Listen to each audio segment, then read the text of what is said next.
Hey everyone, welcome.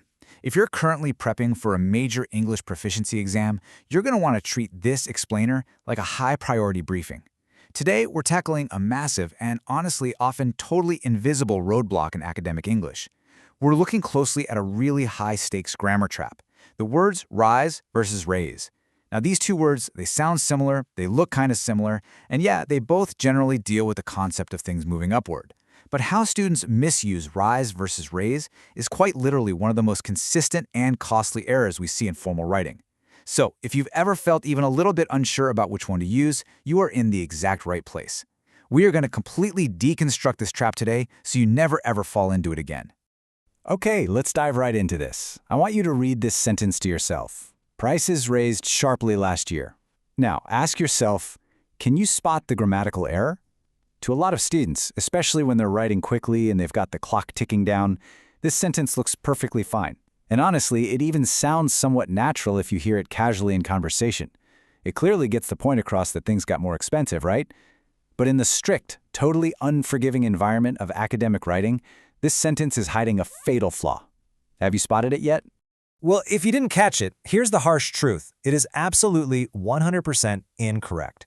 Writing prices raised sharply last year is an automatic glowing red flag to any examiner reading your work. The structure here is completely broken. And we're not just talking about a minor spelling mistake or a little slip of the pen. No, it's a fundamental misunderstanding of how this specific verb functions mechanically in the English language. When you're operating at a high academic level, this kind of structural failure immediately compromises your authority and just destroys the clarity of your data. And here is exactly why this matters so incredibly much in the real world. We are talking about severe penalties in environments specifically like IELTS Task 1 trend descriptions and Cambridge reports. Think about what you're actually asked to do in an IELTS Task 1 exam. You're staring at a graph or a chart or a table, and your entire job is to describe trends. You're constantly having to describe things going up and things going down. So if you misuse the core vocabulary for describing an upward trend by swapping rise for raise, you aren't just making a tiny mistake once, you're fundamentally failing to describe the trend accurately according to the rules of English grammar. Candidates are heavily penalized for getting this wrong because it shows a total lack of control over essential reporting vocabulary. It's a high-stakes environment, and this one error, it will absolutely cost you points. Now, what's really interesting about this is the core mechanics behind it. It all starts with what we call an intransitive verb. Let's put that in plain, simple terms. It basically means the verb has no direct object. Something is going up entirely on its own. It possesses autonomy. The subject of the sentence is doing the action, sure, but it isn't doing that action to anything else. There's no target receiving the action. It just happens. Think of a balloon floating up into the sky, or the sun coming up in the morning, or numbers on a chart just naturally increasing. For all of those, we use an intransitive verb. It stands completely alone, and it needs absolutely no external help to do its job in your sentence. On the flip side, let's contrast that directly with a transitive verb. This operates on a completely different set of rules because it actually requires a direct object. This means the action is being forced upon a target by some external actor. The verb literally cannot exist on its own in the sentence. It absolutely demands a receiver. Someone or something has to be doing the action to something else.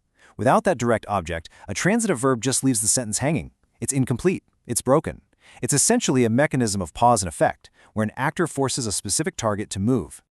So the crucial point is really seeing these two side by side, so your brain can just lock in the structural differences.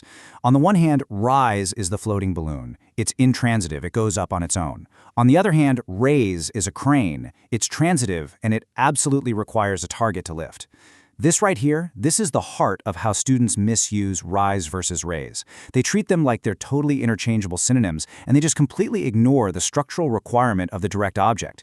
But grammatically speaking, they are entirely different tools. I mean, you wouldn't use a hammer to drive in a screw, right?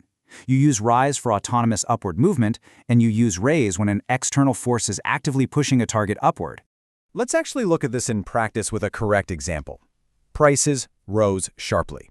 Look at the sheer independence in that sentence. Prices are our subject. What do? They rose. Now, is there any external force mentioned in this sentence pushing them up? Nope. Are the prices doing the rising to something else? No way. The prices are just going up on their own. Maybe it's due to general inflation, who knows? But grammatically speaking, the action is entirely self-contained. Because there is no direct object anywhere following that verb, we have to use the intransitive rise, or, as we see in the specific case, its past tense form, rose. Now, let's shift gears to our second correct example and see the exact opposite mechanic in action. The government raised prices. Boom. Immediately, the structure changes. We now have an external force, the government. The government is acting directly upon a target. And what is that target? Prices. Because the government is the thing forcing the prices to go up, prices become our direct object. And because we have that direct object receiving the action, we absolutely must use the transitive verb, raise. The government raised the prices. The external force acts upon the target. It is a textbook perfect transitive relationship. And this brilliantly illustrates where the trap gets even deeper. Because, English just loves to make things difficult, especially when we move into the past tense. For our intransitive verb, rise, it's irregular. Rise, rose, risen. But our transitive verb, raise, is completely regular. Raise, raised, raised. Students constantly mix these up. They panic and just default to the predictable, comfortable raised when they actually desperately need rose. They'll use the regular past tense raised precisely because it just sounds more familiar to them. Memorizing these distinct forms in this matrix, that is your absolute ultimate defense against this trap. So, let's circle back and see how this builds to a fix for that grammatical illness we looked at way at the beginning of this explainer. We know prices raised sharply last year is totally wrong because raised needs a direct object. And guess what? There isn't one here. The prices are just going up on their own. Therefore, the fix is super simple. Apply our intransitive, irregular past tense verb. The correct academically sound sentence is, prices rose sharply last year. By making this one tiny mechanical swap, we align perfectly with the rules of the language. The sentence is now structurally sound, it's precise, and it is completely exam-ready. Which brings us to the ultimate question, doesn't it? Will mastering this one, seemingly tiny grammatical mechanism actually save your Cambridge or IELTS score? Absolutely, for sure. Academic writing isn't just about throwing in big, flashy vocabulary words. It's about structural precision.